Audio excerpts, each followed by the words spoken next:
Hello. I've That's never a seen this before. that's the start of the podcast right That's there. quite. That's Hello.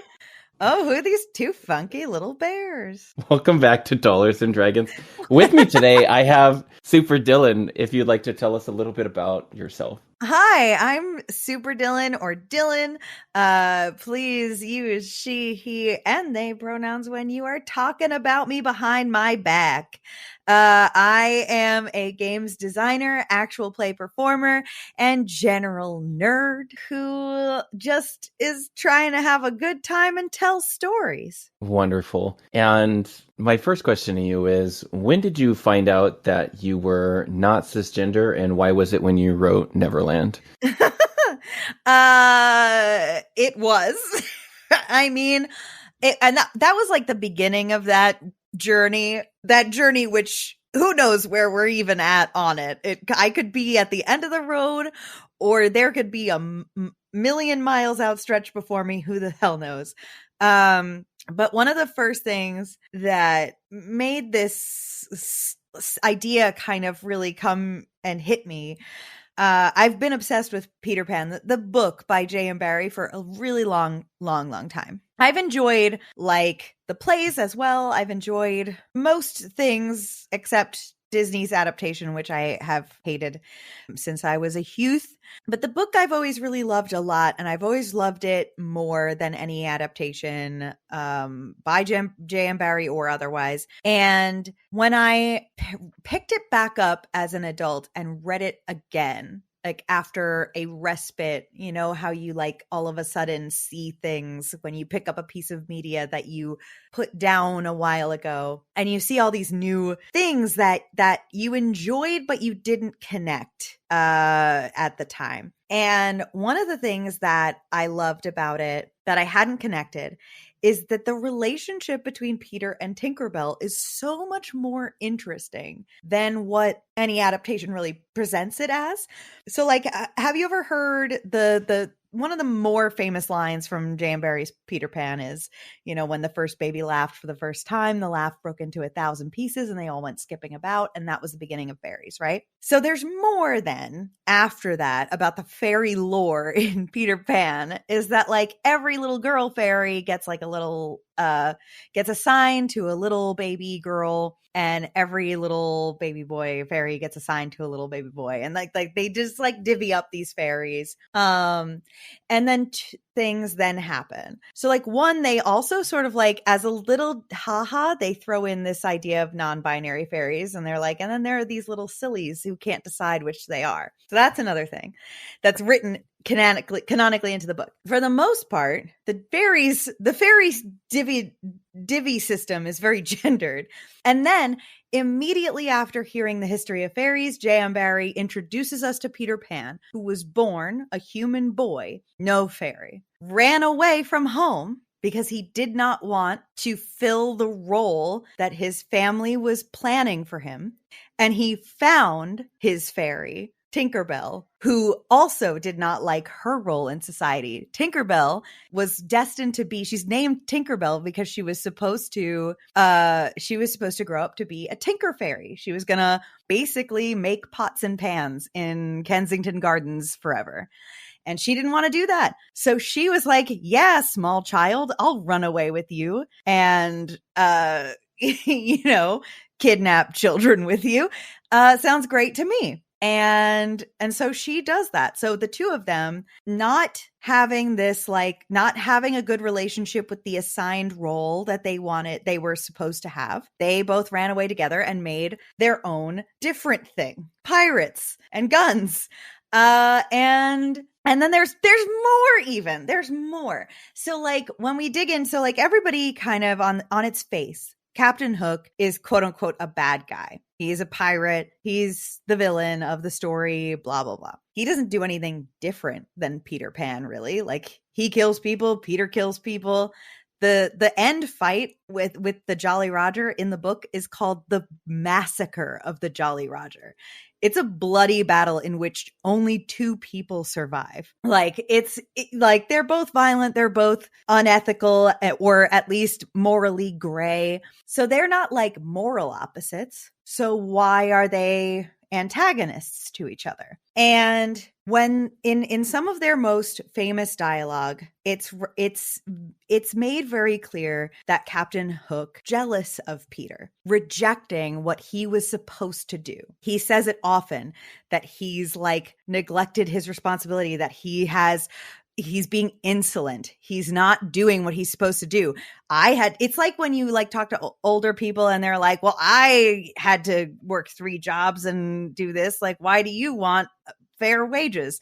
It's like, well, I want something better than that, Grandma. So Captain Hook is like, it's like everybody grows up and has to do this shitty, job that we all had to do. Why are you exempt from these rules? I hate that. You're being insolent. And hates Captain Hook because Captain Hook is the thing Peter fears the most, which is that one day someone will force him to grow up and become a man. Yeah. That's his biggest fear. Holy fucking shit. Like you're there's more, right? We're at the start of the podcast. Like, fuck. There's more. Ugh. So, all right, keep going. So keep going. Peter and Wendy, cute little childhood romance, right? No, Wendy's got a schoolgirl crush on Peter. That's true, because that's part of Wendy's story. Wendy is immediately described in the first couple chapters of the book as the kind of girl who likes to grow up. She's enjoying the transition from childhood to adulthood. She's starting to have feelings about crushes and hopes and dreams and stuff like that for the first time. She's enjoying it all. She loves it. She's secure also in her idea that her connection to growing up and becoming a woman does not need to be disconnected from her sense of adventure and her sense of wonder and all of that. So Wendy is sort of the opposite of Peter Pan. She is excited to grow up. She wants to do it, and she wants to fight the adults who tell her she can't do it without having her imagination intact. Peter meets her. Peter does not express that he has a crush on her, that she makes him feel any sort of way. There's no indication that he even likes her. The very first emotion that Peter expresses towards Wendy is jealousy. He's jealous of her name and how it sounds. And he's jealous of like what she has in her life. And that's why he chooses to take her to Neverland. If he can take her back, then he's won. Then he's really proven that he has the better life, not her, who's going to grow up. And when she later on in the story tells him that she wants to grow up, he's not upset by that. He understands why she would want to grow up. Boys growing up that bother him, because they have to become men, and that is the worst possible future that Peter can imagine. Wow. Yeah. Wow. Holy shit. New record. Within I'm crying within 5 minutes of us starting this podcast. I'm so sorry. And no, it's fine. I'm feeling it. Keep going. So there's also an element, and I hate to speculate on this because obviously we don't know these things for sure, but J.M. Barrie himself had a lot of speculation about his identity and his sexuality, back in the day, some for nefarious purposes. Some people had some mean and terrible accusations about him based on absolutely nothing at all. But the fact that he was married for status, he was married to a woman that he did not love for status, and that he never had any other relationship that was successful with. And he also did not really reportedly get along with his other colleagues in theater. He did not form the close relationships that he was expected to. And so this theme of that exists throughout the book, that growing up and being forced to fill a role in society that was prescribed to you at birth is torturous. is something that I think is something that came from his real life. Whether or not that has anything to do with his gender identity or his sexual orientation or what is not something I could guess at. But it does seem like that's something that subconsciously or consciously he experienced, and wrote that into this story intrinsically. So when I read it again as an adult who was bubbling with those feelings for the first time, all of a sudden the story took on a new and more vibrant meaning to me. You can't catch me and make me a man is a defiant position. It is, it's a protest. And I think that it's a beautiful story because in the end, he loves the Lost Boys. He loves Wendy. He defeats his enemy. He has every opportunity to go back to the world. And I think that in many stories that we would read, the protagonist would, and it would be written as a happy thing. But J.M. Barrie sticks to his guns, and that Peter says no and stays, is happier than everyone else except Wendy. He's happier than all of the other Lost Boys, all John and Michael. He lives his happier, best life with Tinkerbell in Neverland. And I think that it's a more beautiful interpretation than anything. And I love it. And as soon as that version of this story latched itself to my brainstem, I've just never been the same, and I can't let go of it. Yeah, wow. So I ordered Peter Pan on Amazon while I was crying. I'm still crying. Wow. Okay. Yeah. I resonate so much with all of that. I grew up not feeling myself and the entire reason I joined the military was trying to be more. Trying to condition yourself into that role, right? Trying to bully yourself into it almost, or at least have other people bully yourself into it. Yeah, I was in the Marine Corps for 13 years. 13? Yeah. Oh, Bubs. Oh my God. It was I was and what's funny about that is I started role playing when I was 11 or 12 when I got on the internet, right? Yeah. And can I ask what your start was? Mud text-based RP? Yeah, it was, yeah. Yeah, me too. Okay, go on. Yeah. Go on. And of course I was like, whenever I would play men, I was never interested. Whenever I wrote stories, when I wrote creative stories, I would have like a masculine protagonist. But then because I didn't know what I was doing, all of the other characters were women. Right. Because I was trying to explore that and I was trying to figure that out. And when I role played, I always played women because I was curious about it, and I didn't want to be mocked, and I didn't want to have somebody tell me to be more manly, Yeah. I was perfectly fine being a tough woman, Right. Because and that all that starts to deconstruct in our heads, right? There are plenty of cis women who are gender nonconforming, butch, maybe more mask presenting, all of those things. So it's deeper than just how you present to the world. It's really inside. I was just talking about this, but just for our conversation, you and me, when my girlfriend told me that I'm beautiful and I believed her for the first time, I was I bawled for 20 minutes. Yeah. It's what I wanted my whole life, Shit. Okay. So, and then you started writing Neverland setting? And then I wrote a Neverland setting because at the, and this is because of Avalon, who is my co-host on Femsplain and Queer Platonic Pillow Friends. We had done, the first couple episodes of the podcast, and Peter Pan kept coming up, D&D kept coming up, because at the time, those were the two things that I was obsessed over. And I just remember she turned to me one day and she was like, I feel like you need to marry these two things because you talk about them a disproportionate amount of the time. And they were right, obviously. So I did, in fact, do that. It was my first ever experience writing a game. It was my one and only experience writing a Dungeons and Dragons supplement.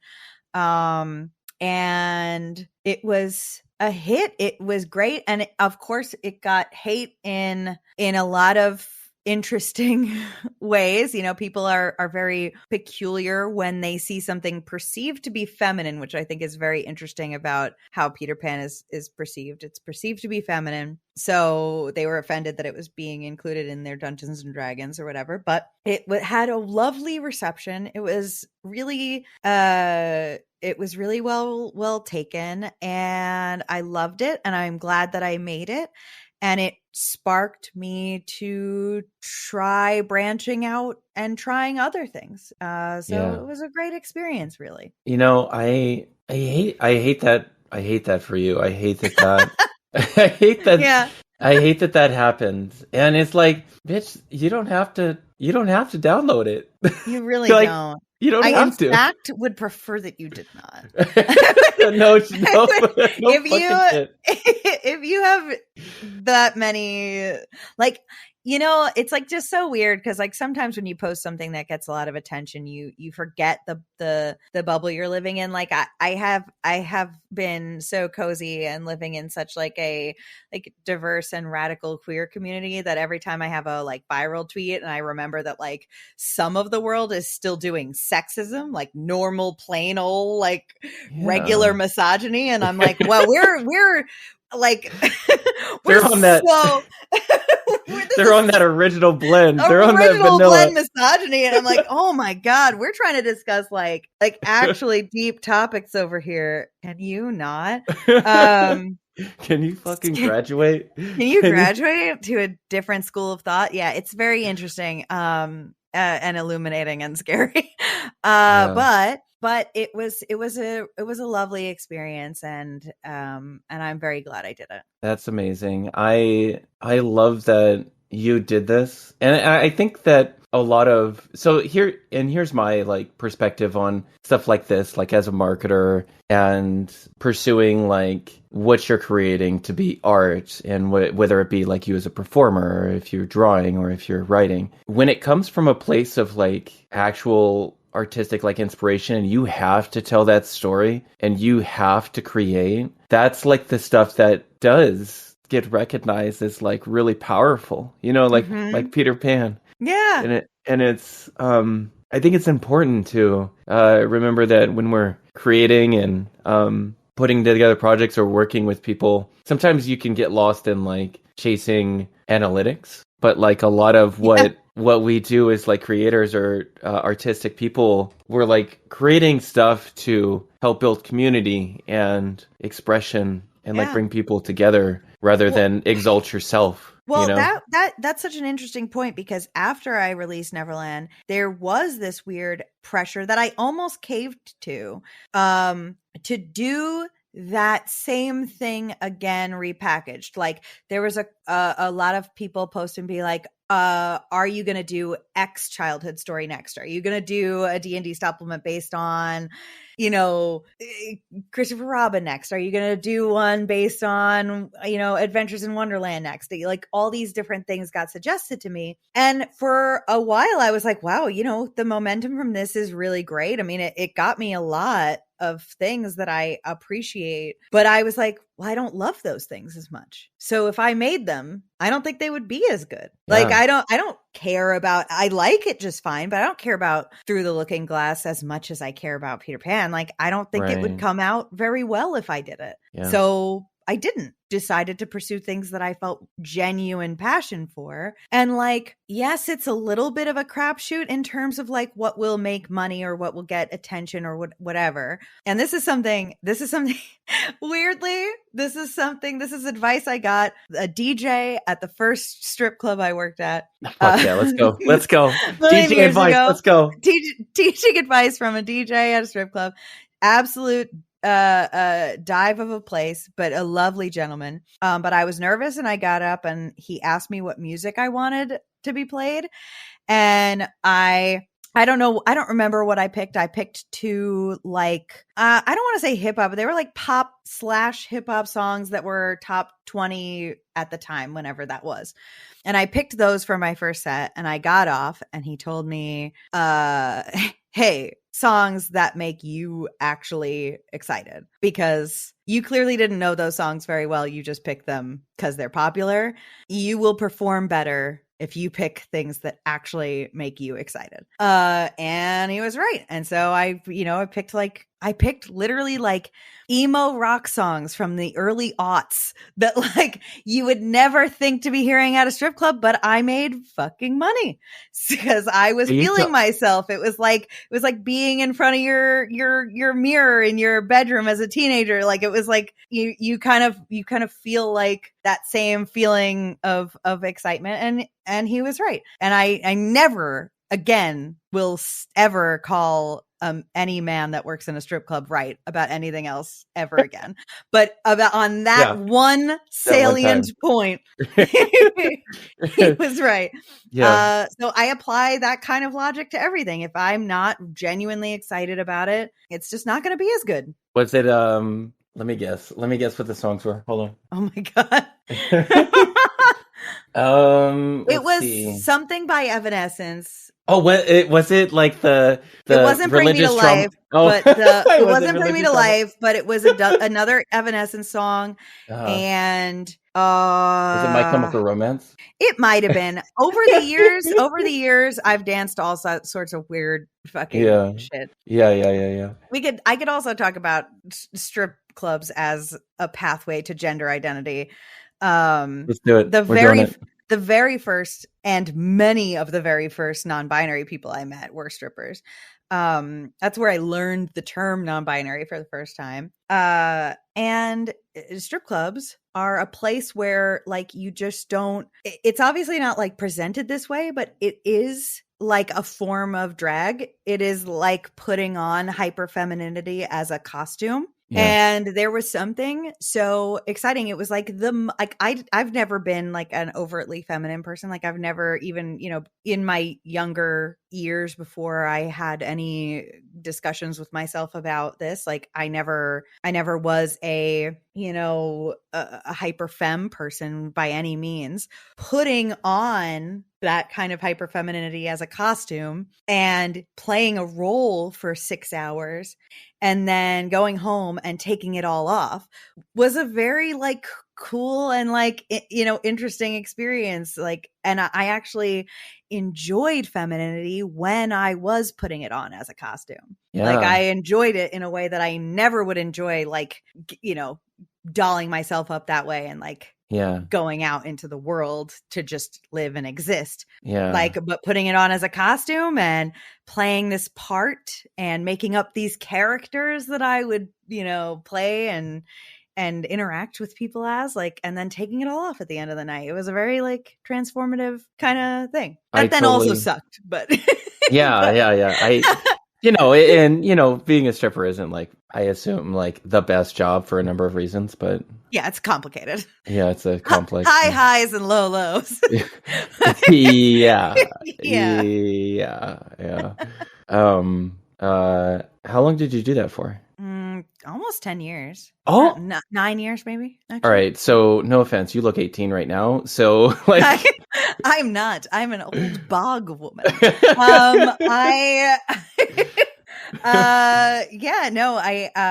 And I started on like the later end too. Like, like stripping's one of those things like modeling where like most people are like do it between the ages of like 18 and 24 and then they're done.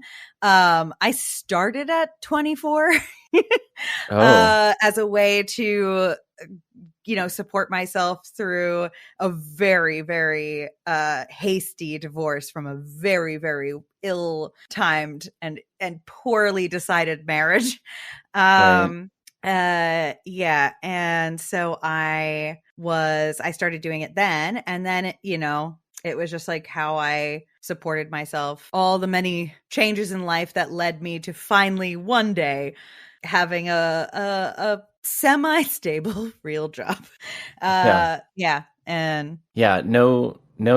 shade, nothing like that, but you look fucking great. Like, thank you. I'm 35 and I don't too. Oh, you were the same age? Okay. Yeah, we're the same age. You look lovely. Okay. Thank you. You are lovely. HRT is actually should be labeled PEDs. They're performance enhancing drugs for sex workers. So yeah, like I am de-aging right now. Yeah. I've been on for like 14 months. So That being said, yeah, and I think I mentioned this before we started recording, but like I just started erotic play by posts, and like I was like when I first Oh. when I first put it out there, I was like, and this was like the result of like everyone, me getting every once in a while people like sending me a message or like being playful and being like, hey, wouldn't it be funny if hey, and I was just eventually like, okay, well, I'll put it out there that I'll do that if you put it in a request specifically. And then I got no bites. And then I was like, okay, well, what if I just post a game and see if someone signs up? And then I got signups after that because you got to like lead people to it. Yeah. But People definitely like there's an avenue for that, certainly. Yeah. it was just very empowering because like going over like, Mhm. and of course I don't share details about clients or whatever because they might feel some type of way about that. Mhm. But like it was just very empowering to like go over like the kink checklist and like be like, they're asking this of me. That makes me feel very good because they want that from me, or like my interpretation of like what we're creating together in this like role play scene or whatever. But so that was interesting and fun, I Yeah, think. it is. That is very fun. I Yeah. always think it's very special when I mean obviously there's many gray areas, but as a sex industry worker or adjacent, if somebody trusts you in any way with a kink that may not be as mainstream acceptable, it is a very, very like poignant moment in time. Yeah. It's a very respected moment to me. Yeah. For sure. Yeah. That's exactly how I feel about it. I'm like, wow, Mhm. there's a lot of trust here. There's a Yeah, lot of like, you've not only think that I'm going to be able to provide something in this sphere and have it be fun for you, but then also like you're trusting me with this, and we're gonna yeah, share that in a yeah. pseudo professional way. And it's And also that way when it's like we're in a non paid situation as well when you're with your friends or whatever. But go on, I'm sorry. no, you're right. But I was going to say, like, even though it's paid, like, how many stories do you hear from women who like meticulously like clean themselves before they go and pay their waxer to like go like people still, even when you're paying for a service, like it doesn't negate the fact that you may have shame over it. So Yeah. it's still a trusting thing. And I just always have a lot of respect for that in cases when the respect is also returned, obviously. Yes. Yes. Caveats. Yeah. Yeah, let's talk about Adamless. Speaking of like cooperative environments in which we Yes, yes, create yes. together, please Oh. tell the audience about Adamless. Oh, The Adamless is the best show on TV. Okay, so The Adamless is a actual play slash podcast which is played in the Starfinder system in a homebrew universe by my friend Matt. I mean, when I tell you like Matt reached out to me as almost a stranger, we were like recent mutuals on I was a fan of them on TikTok and thought they were the son. They were a fan of me on Twitter, thought I was the son, and neither of us were comfortable enough to actually speak to one another. But anyway, they did reach out to me just over a year ago in DMs and made the pitch for this show. And it was at a time when I was so burnt out. I was really trying, not that I'm not still trying, I was really trying to make gaming and AP performances a career because it was the pandemic and healthcare ruined my life. Like it ruined my Yeah. mental health. It ruined me. And I was desperately trying to claw my way into something different. Discord call that was absolutely I've Yeah, never you're heard it good. that loud before. Okay, so anyway, so they pitched this to me at a time when I was like, I had been taking every single show that I was asked to do, big or small, everything. I was taking everything. I was never resting. I was never not doing something.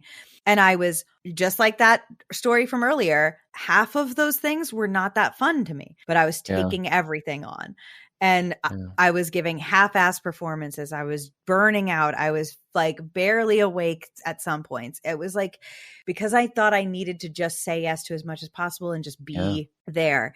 I had then burnt out and I had stopped doing anything. And Matt's pitch for this show, it was fresh. It was the first time I'd been asked to do something science fiction. The cast list was exciting. It was people I like knew of at the very least, but had great interactions with, and enjoyed their content. Momo O'Brien, I had been a big fan of. I had played in a one shot with Andre, and they were so much fun. I had seen and interacted and played with Werewolf Fields a couple of times, and we had a great time. So it was like I at least knew everyone was good in like, and the pitch was so exciting. It was Matt's homebrew, and I'm always a big sucker for a homebrew. They were passionate about it. And I said yes to it. Thank God. I'm so happy, because there was a part of me that was like, no, I can't do anything anymore. And I did. I said yes to it. And it has been such a wild ride. It's been so great. It's been one of the best stories I've ever experienced being told, being a part of. And everybody loves it like so intensely, like, which is so important. Like, our group chat is us talking about our characters all the time, talking about the world, theorizing about the world. Like, and the thing that's very interesting about the Atomless, so the Atomless is a science fiction fantasy. If you've played Starfinder, you know that Starfinder's not like true sci-fi. It's like space opera-esque, which I love. I prefer that to hard sci-fi. And it is a very interesting, very fun system. It's by the same people who wrote Pathfinder, but it's not like just a sci-fi version of the game. It's very much its own existence separately from that. And what I think is the most interesting thing that we do is that we release it in two completely different versions. We release our raw, unedited, at the table actual play. So if you like to see all the, like arguing about what we should do and like, fudging the rules and like making jokes with each other and crosstalk, and like, if you like that part of actual plays, we release that. If that stuff exhausts you, or if you just don't prefer it, the podcast version is edited to be almost like a audio fiction. So most of the dice rolls, rule talk, crosstalk, miscommunications, all that stuff edited down. Music and ambiance and sound effects are added in. And it is like about half the playtime of the actual play episodes. And it's more like a completed, polished story.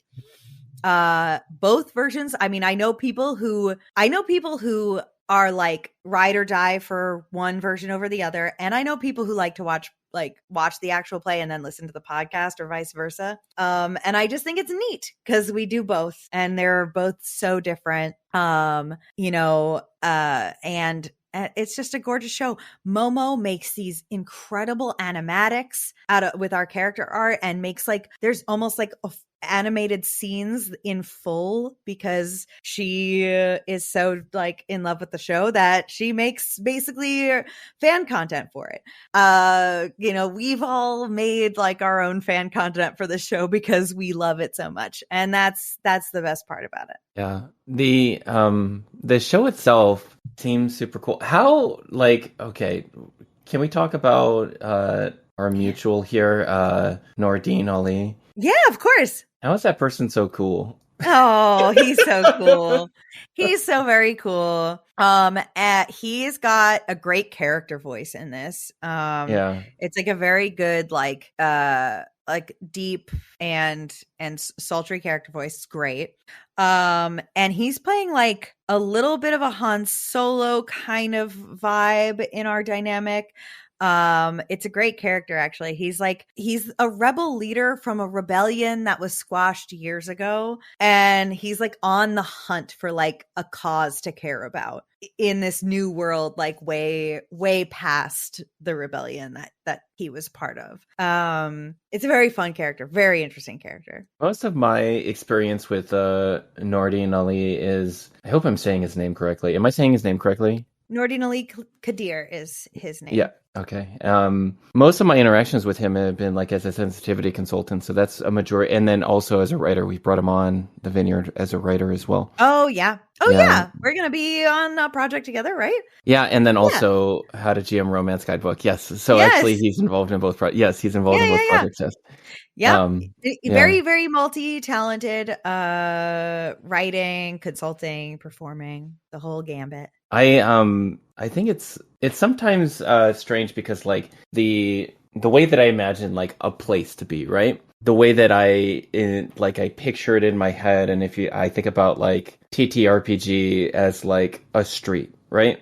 And then you have like the building for each like major community or something, right? And there's so many different people that even if you're in the industry and you are active every single day, that you could potentially never meet, and yet I don't know, what am I trying to describe here? There's so many really incredibly talented and interesting people that I meet at least one or two a week that I never knew or had never interacted with prior to. And then I go and look back at their portfolio is like 90 fucking things. And how did I miss this? And then all of these people know and like this person.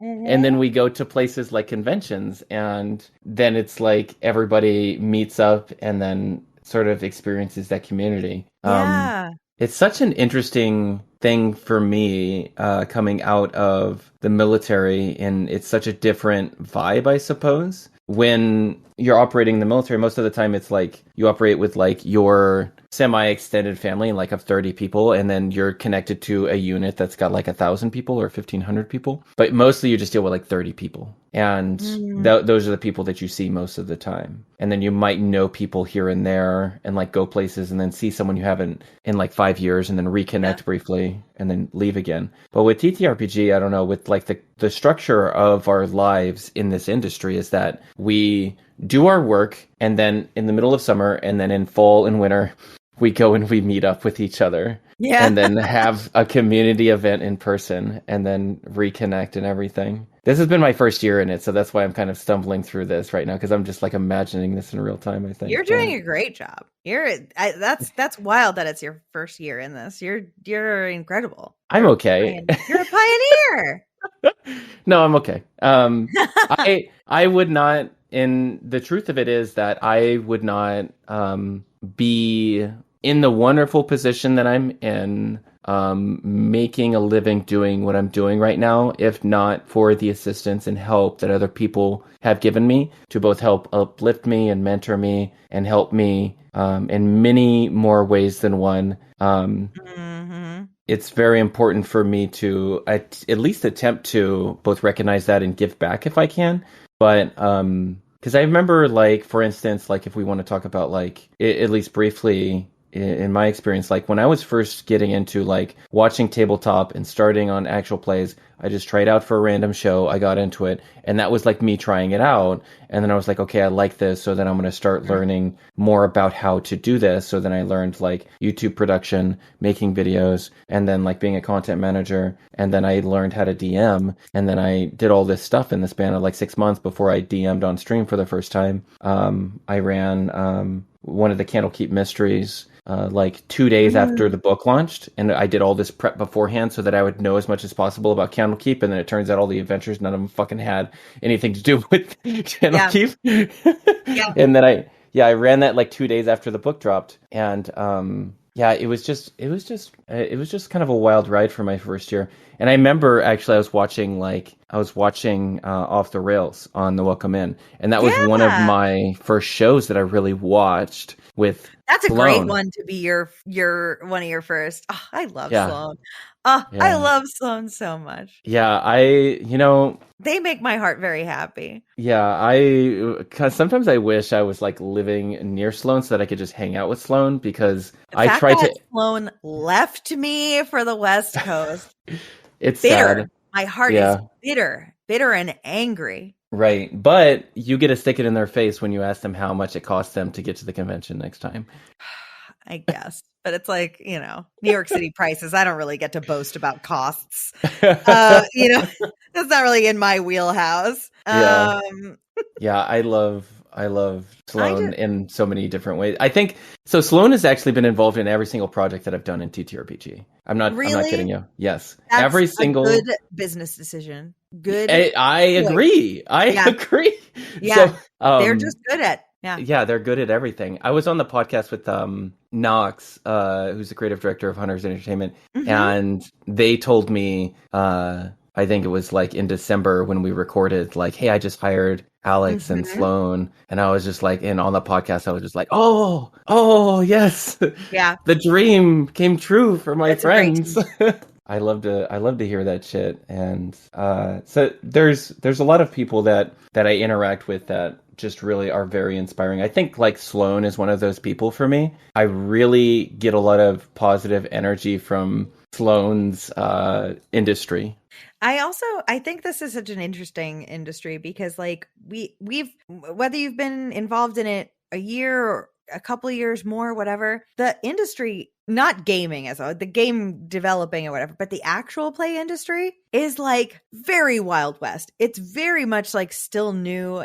There's not really like an established system or way to do anything. Everything is still sort of like in its infancy, maybe adolescence, I don't know, but it's all Wild West. And so like we're all doing incredible things. I think anyone who is performing in, producing, editing, like I think everybody's doing a stellar job because you're basically like being a part of the invention of an entire entertainment industry that we have no idea what it's going to look like in 10 years. Like this is like we're on black and white TV right now. We're we're recording on a Nickelodeon right now is like that's what's happening right at this moment. Like it's wild and it's Yeah. very cool. And everyone who's doing it is doing such a cool pioneership of a thing. How was PAX Unplugged for you? Maybe my favorite one yet. And yeah, I loved it. I have this is my what was it, my third PAX Unplugged. I was pretty much my con time was very occupied for a long time because how honest do I want to be right now?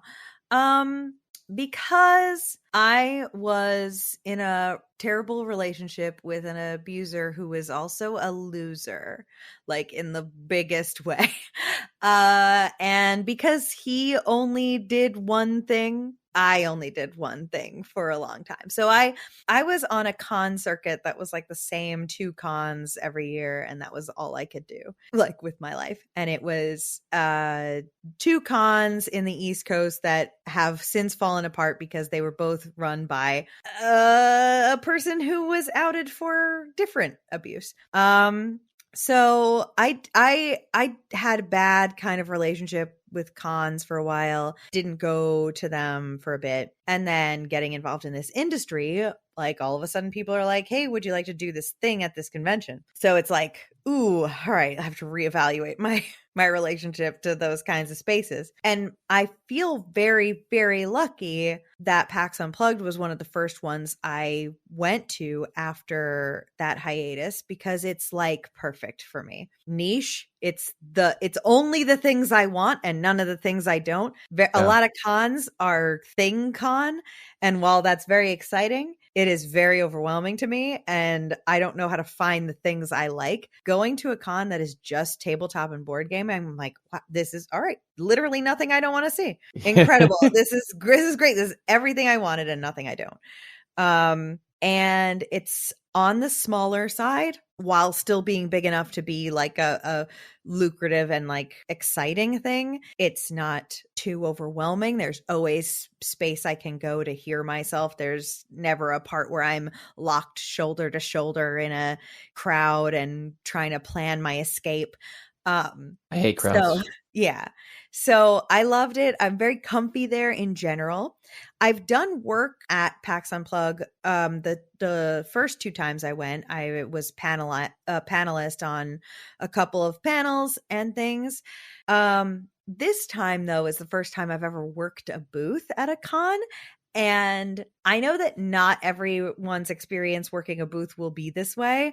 I had the best time working a booth. I want to do it a million more times, and I want to do it for Mythic Grove. I just had an absolutely blessed experience. It was great. Tell me more. Why? You like meeting new people? You like chatting with people and like showing them what you were like had that at the booth or what? I do. So do you know Mythic Grove? For anybody who doesn't know, Mythic Grove is Gabe and Elise's company, their RPG company. They just successfully funded on Kickstarter the Session Zero system, which is like a gamified Session Zero. It's just a gamified way to source a Session Zero. It's very fun. It's very cool, and it's very well done. It's successful for a reason. And being a part of that booth was so I got to engage people all day, new people, familiar faces. Being of like representative for my friends' creative work is so fulfilling. It's so cup filling to do that, to like be like, you know, like your friend's cheerleader. I mean, maybe not for everybody, but that's like something that's like very deeply like energizing for me. I love that too. Yeah. Yeah. Yeah. And because of the nature of what their game was, like part of showing people this was to like generate characters with people all day long and like get people to like tell me their thought process on making a character, like tell me why they want their character to be this way or that way. And I just think that's a fascinating thing to pry into with people. And yeah, the most fun. And also like I just felt like I had a home for the convention. Like sometimes you find yourself like just like wandering and being like, there's too many options, what do I do? But I felt like it felt nice to be like, oh, this is my place. I belong right here with these people who I love and am endeared to and am impressed by. And I loved it. I would do anything for Mythic Grove, anything they asked, any day of the week. Speaking of cool people, Gabe's fucking cool. Gabe is so cool. Elise is so cool. All right, Gabe's cool. We all know that. Whatever. I'm done. Yeah, whatever, Gabe. Whatever. Yeah. Old news. Elise is so cool. Elise is one of those people, you know, you meet someone who like, have you ever met someone who has like 1,000 lives? Like every time she reaches into her purse, she pulls out a different part of her backstory. And it's even weirder than the last one. Like she's had like so many different careers, like all of them interesting and all of them weird and cool.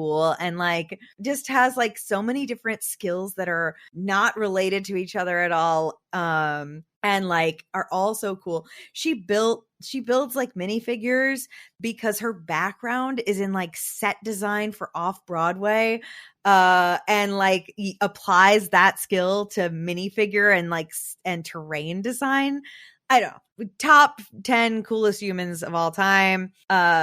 Super enthusiastic and creative and weird and wonderful. And yeah, love. Big love. And it was very fun to get to have a front row seat to Gabe's stardom, because Gabe is like not, to me, a tabletop industry celebrity. Gabe is like a celebrity. And to see like the way people react to him in a public place like up front is very fun to watch. Yeah, and I'm sure exhausting and very draining for him them. Probably. Yeah. But for me it was just a delight. I went to Gen Con and I saw people doing that to Abria, and I was just like that looks draining. Of course she's very kind to everyone. Oh, she's lovely. But so at the same time, it's like you can't even like walk around and like enjoy the con for yourself at some points, because it's like you just get mobbed by people. Yeah.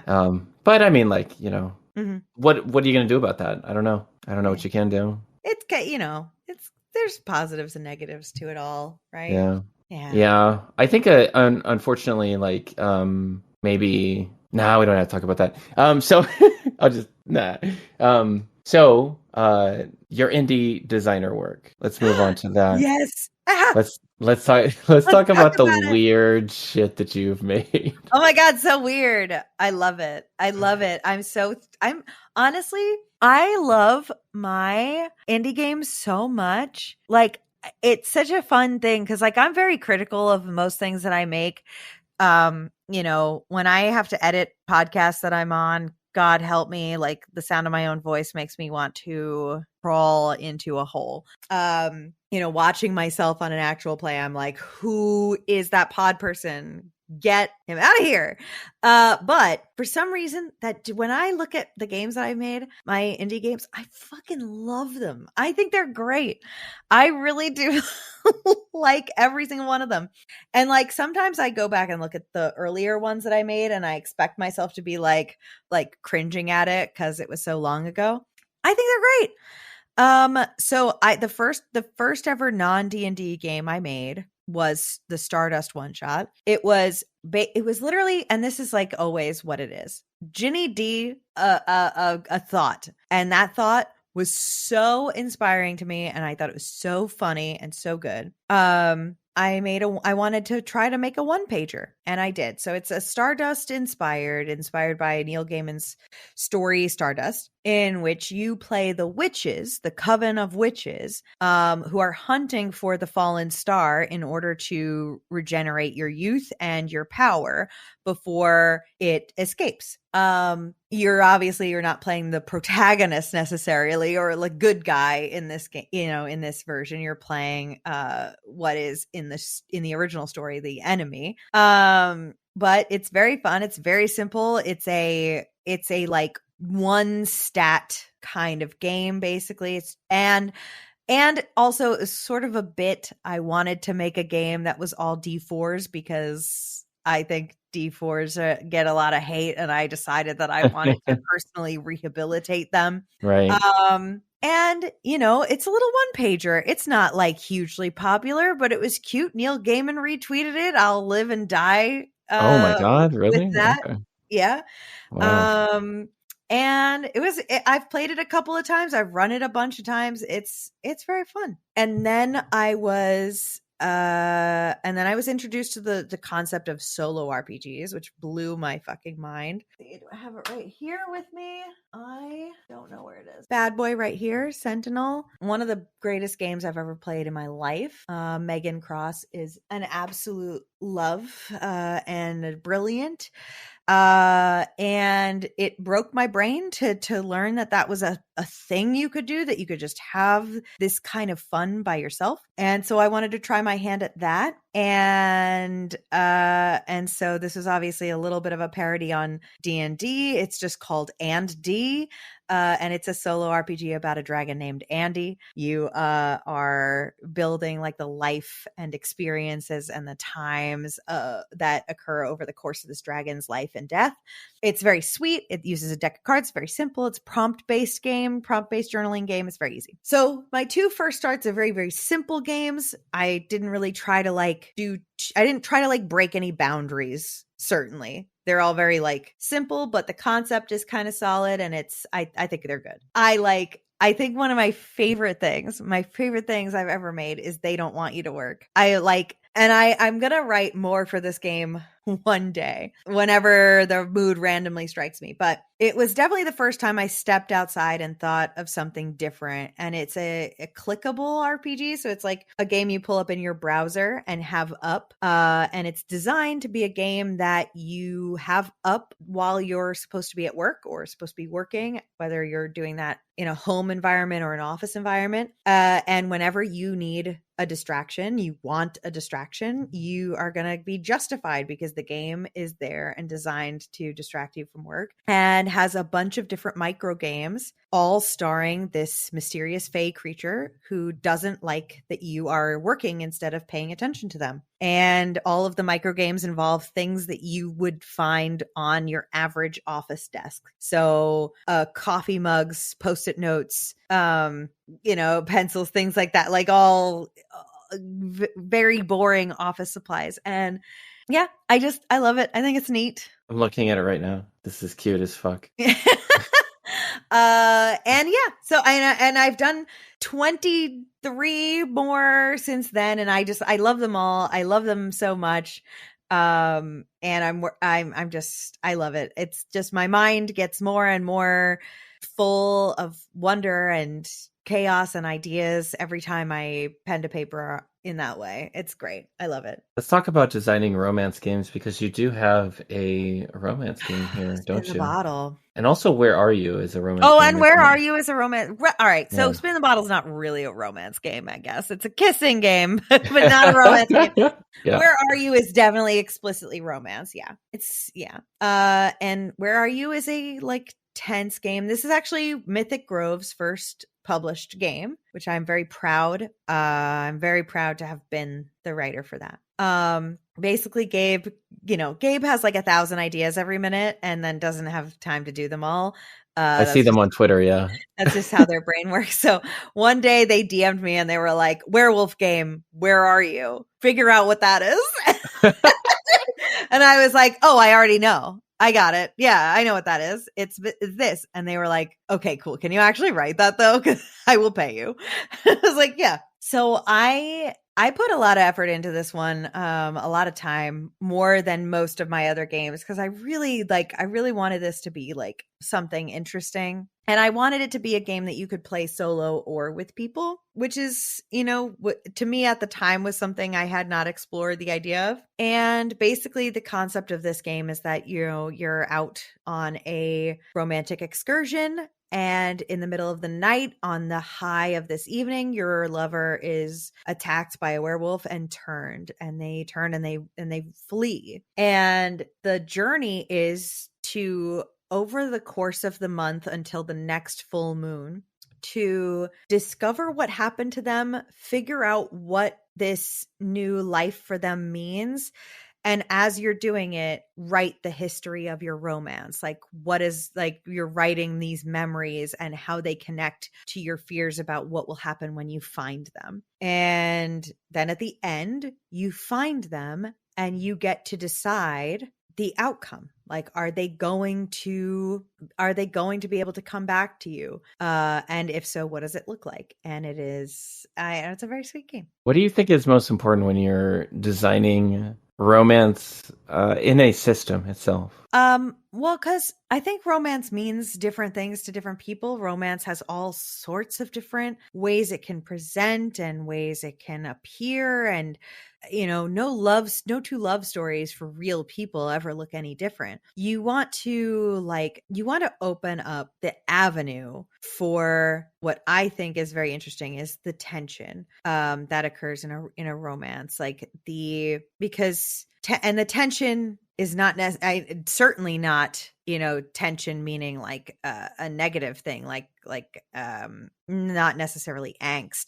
The tension when you're waiting for something to become what it's going to be, the tension of anticipating a first kiss or a second date or a confession or whatever. So just giving people avenues to build tension between their characters, between each other, to build up to whatever the moment is going to be. So in this game, it's finding your lover after a major change in their life. They've transformed into something that you've never seen them as before. Are you going to be able to accept them? Are they going to be comfortable enough to let you? Is your relationship going to be the same? Because they're different now. There's something different about them. So the journey is the tension of like what your relationship was and figuring out when you reach this moment, what it's going to be. But there are all sorts of ways to build similar kinds of tension towards different romance and telling romantic stories and horror stories are actually very similar. Before we run out of time, Dylan, yes, let's talk about what are you doing this year that you want to talk about.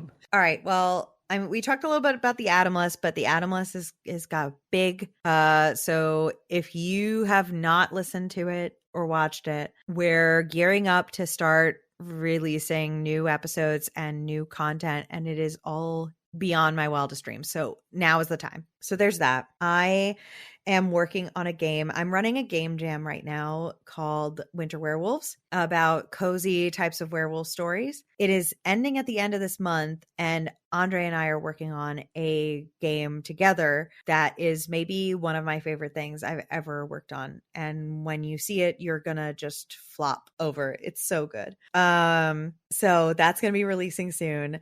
What else do I have? I have speaking of so many werewolf related things. I also have another actual play with Nordine Ali Kadir. Also was on this with me. A live in studio recorded game of Werewolf the Apocalypse. That actual play series is going to be releasing shortly. So look out for that. And what else? What else am I doing? There's more. I think I've hit the end of things that I can speak about, though. So that's it.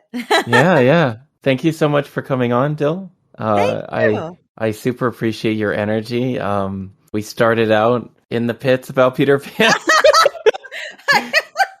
And now we're leaving it on, a hopeful, bright future. We are. Where neither of us has to become a boy or a real man. Yeah. Yeah, definitely. Thank God. Yeah. Thank you, Mr. Barry. Yeah. Yes. All right. Thank you so much for listening. And I think I'm going to hit the stop button. Thanks so much for listening to the Dollars and Dragons podcast. If you'd like to support me, and more importantly, my editor who does all of the heavy lifting here, then you can subscribe to patreon.com/isfriday. And that is going to go straight to my editor. Appreciate it. Thank you so much.